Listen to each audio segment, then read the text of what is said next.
There has been a lot of fake news regarding the crisis in Ukraine. The Ukrainian Defense Ministry published footage claiming to be of a Ukrainian fighter jet shooting down a Russian plane.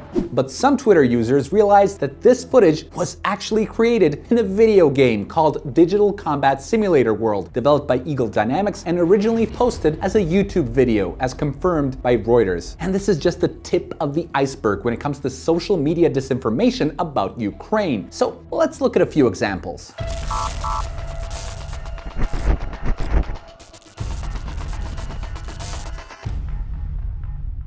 US Congressman Adam Kinzinger tweeted about the so-called Ghost of Kiev, the Ukrainian ace fighter pilot who allegedly downed 6 Russian jets, or as Kinzinger put it, owned the Russian Air Force. Kinzinger wished the pilot, who identified as Samuel Hyde, Godspeed and more kills, without checking the picture that showed American comedian Sam Hyde pretending to be a pilot. Needless to say, he's not. And then there's BBC Breakfast using this footage of what they said was Russia's invasion of Ukraine.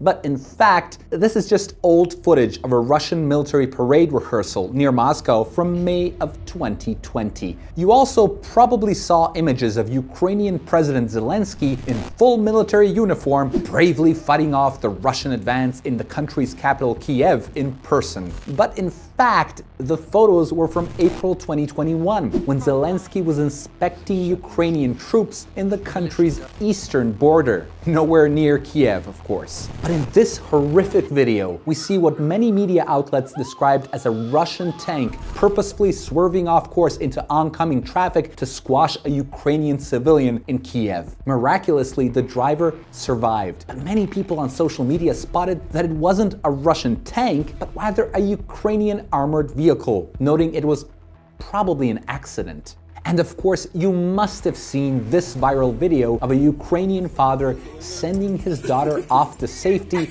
as he stays to fight Russia after Russian forces entered Ukraine.